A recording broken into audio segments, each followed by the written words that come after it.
If you've ever wondered whether running outside in nothing but your underwear can actually stop a car theft in progress, let me assure you, it absolutely can. I never imagined that at 2 in the morning, I'd find myself standing barefoot on my porch, hair sticking up in every direction, screaming at the top of my lungs while 2 would-be car thieves scrambled to figure out why my old Honda Civic wouldn't start. I mean, it's a '95 Civic. The thing barely starts when I have the keys, but apparently it's still desirable enough that people keep trying to steal it. There's a lot of theft in my city, especially with these old Hondas. They're like catnip to idiots with Slim Jims. Luckily, I'd had the foresight to install a kill switch. Best money I ever spent, hands down. But that night, it wasn't just the kill switch that saved my car. It was also the sight of 4 grown adults charging out onto the porch in various stages of undress. One wielding a skateboard like it was Excalibur, another brandishing an aluminum bat, all of us shouting in unison like a pack of unhinged banshees. I still can't decide what was more satisfying, seeing them run, or what happened next when they came back for round 2. It started like any other night. Me asleep, my Civic parked right in front of the house, and no expectation that I'd be called upon to defend my property in my underwear. Around 2 a.m., I woke up to this weird noise, sort of a sputtering cough, the sound a car makes when it's trying to start, but just can't quite get there. At first, I thought it was some neighbor's junker. Then I realized it was coming from right outside my window.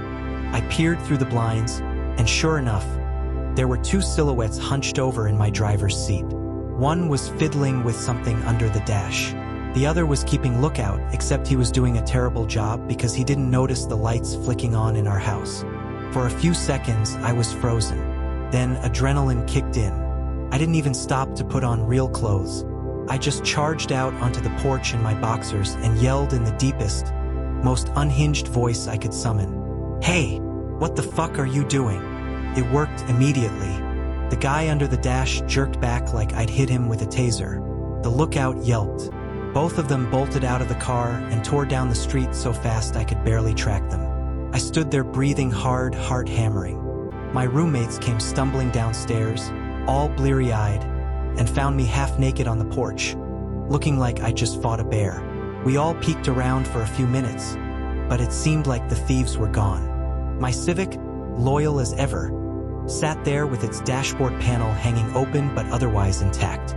I thought that was the end of it. Spoiler, it wasn't.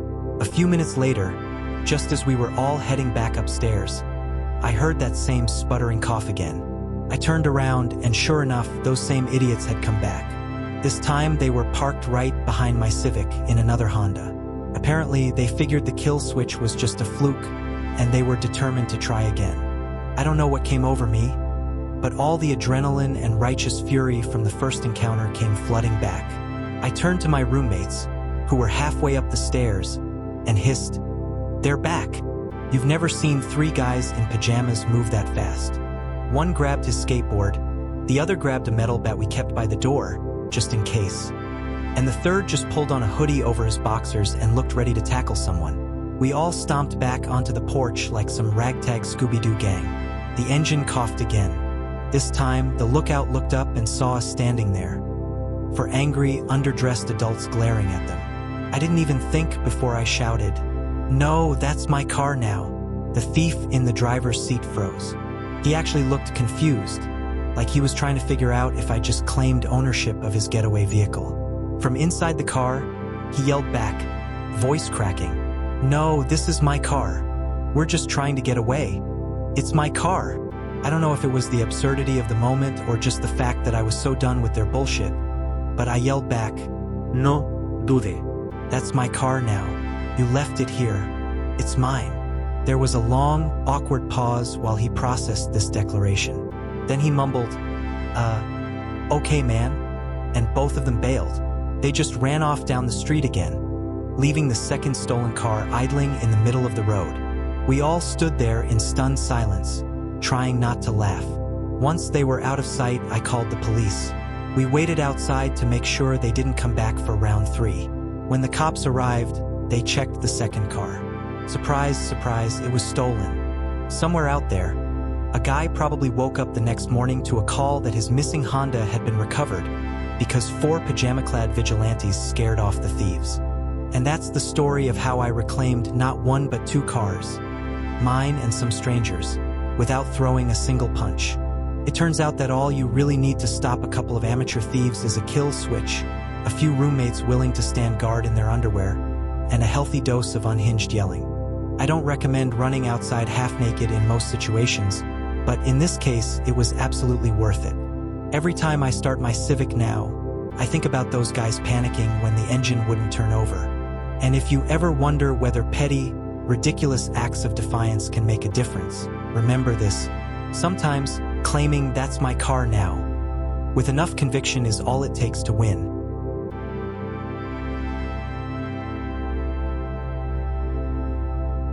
If you've ever had a neighbor who treated your lawn like their personal dog toilet, this one's for you.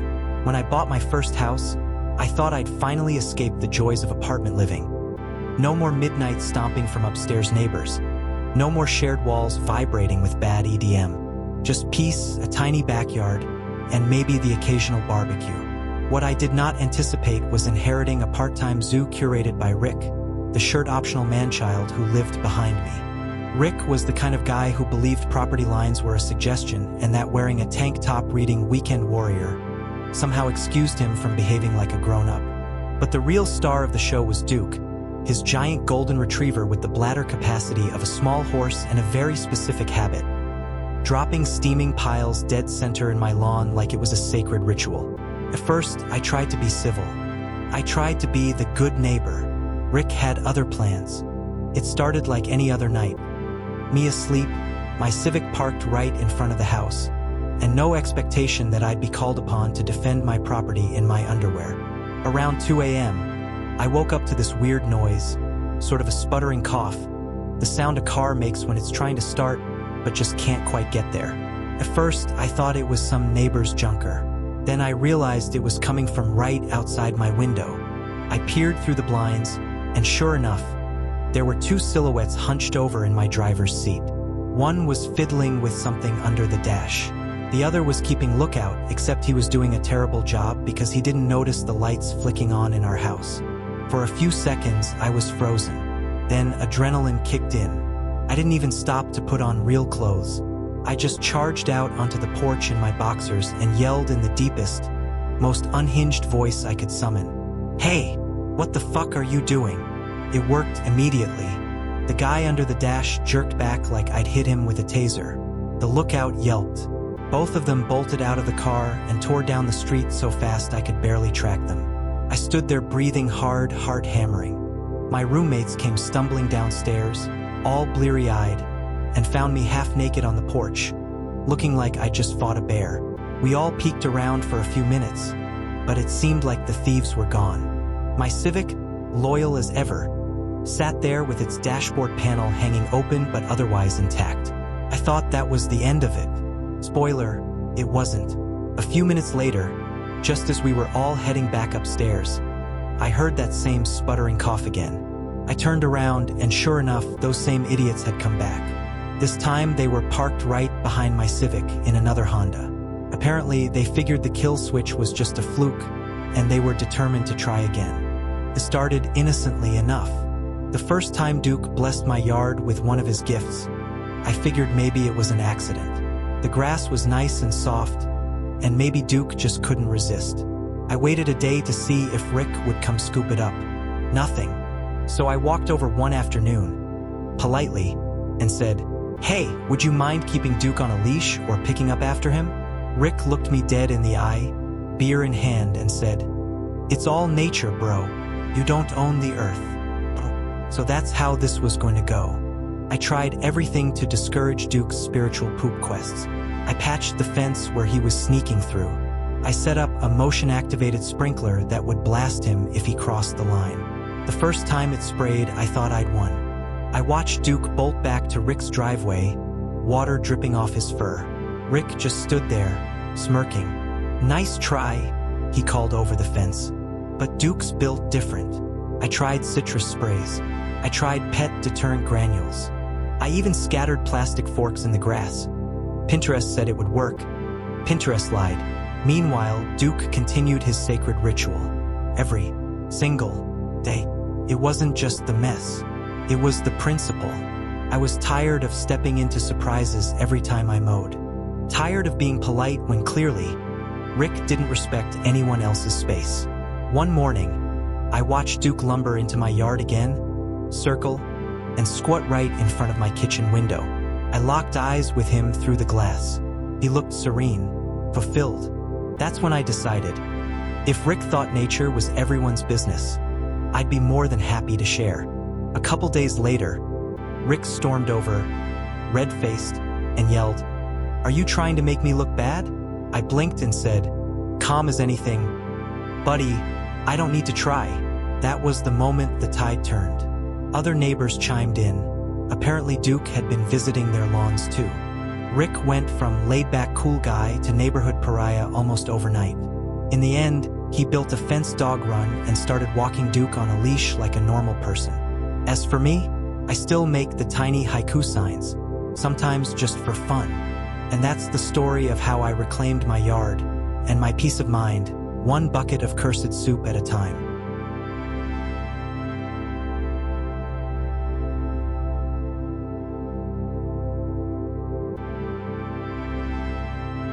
If you've ever been caught in a crowd where someone decides the rules of common decency no longer apply, this one's for you. I spent months counting down the days to this music festival. The lineup was incredible, the weather was perfect, and I had two of my best friends in tow, ready to soak in every minute of it. When the opener was on, I decided to be the designated drink run guy, because nothing pairs better with live music than cold beer. I weaved through the crowd with a can in one hand and 2 plastic cups in the other, feeling like the world's most careful delivery man. But if you've ever tried to carry 3 drinks through a throng of excited festival goers all surging toward the stage, you know exactly how this was about to go sideways. A little bump, a little spill, an angry stranger, and the kind of petty revenge I didn't plan but absolutely do not regret. It started innocently enough. The sun was just starting to set over the outdoor venue, painting everything in that golden festival glow. The opener was winding down, and the crowd was buzzing with the anticipation you only feel right before the main act hits the stage. I left my friends lounging on a blanket near the middle of the field, promising I'd be back in 5 minutes. Famous last words. At the bar, I ordered a tall can of beer and 2 cups of something vaguely fruity and overpriced. The bartender handed everything over in one go. I stood there a second, strategizing how to carry it without looking like an idiot. Can in my left hand, 2 cups in my right. Deep breath. The first 10 steps were smooth. People were milling around, but not too tightly packed yet. I could still see the edge of our blanket in the distance. Then the lights dimmed. Suddenly, hundreds of people surged forward as the first chords of the headliner's song blasted through the speakers. I tried to hold my ground, but someone bumped into my shoulder. One of the cups sloshed over the side, splashing a little onto my shorts. Annoying, but not tragic. Then, as I squeezed past a girl who was craning her neck to see the stage, my elbow got jostled again, and a few drops landed on her bare arm. She spun around like I'd thrown acid. I tried to apologize, but the music was so loud it was like shouting underwater. I gestured, mouthed sorry, and gave her an awkward, pleading look. She didn't look convinced. I turned to keep going, big mistake. Before I could take another step, she grabbed my wrist with surprising force. I was so startled I loosened my grip, and she yanked 2 of the drinks out of my hand. In one quick motion, she dumped both cups straight onto the ground, splashing beer and pink whatever all over my legs and hers, and a few bystanders who were not thrilled. I just stood there, blinking, trying to process what had just happened. Then I saw her face. She was smiling, like she was proud of herself. That was the moment my patience evaporated. I've never been one for drama. Usually, I'm the guy who de-escalates, cracks a joke, and moves on. But something about her smug little grin flipped a switch in my brain. I looked at the last drink in my hand, the unopened tall boy I'd been saving for myself. She was still standing there, chin lifted, daring me to react. So I did the only logical thing. I reached up and calmly turned the can over, pouring the entire contents directly on top of her head. Time slowed down. I watched the beer foam slide over her hair, down her neck, and soak into the straps of her tank top. Her expression shifted from triumph to absolute, sputtering shock. Around us, a few people gasped. Someone behind me yelled, "What the hell, man?" I considered explaining that she'd just drenched me first, but realized how ridiculous that would sound over the music. Instead, I turned around, walked straight back toward the bar, and left her standing there dripping. The whole way, my heart was hammering. My brain was screaming, "Did you seriously just do that?" Yes, I did. And honestly, I didn't regret it for a second. I eventually made it back to my friends with 3 fresh drinks. I didn't tell them the full story right away, just that the first round had been a casualty of the crowd. Somewhere out there, that girl was probably ranting to her friends about the jerk who dumped beer on her head. And if anyone had asked, I'm sure she would have left out the part where she'd started it. But here's the thing. Sometimes you don't get to control how people perceive you. Sometimes you just have to do what feels right in the moment. And that's the story of how I reclaimed a little bit of my dignity, and maybe my sanity, one can of beer at a time.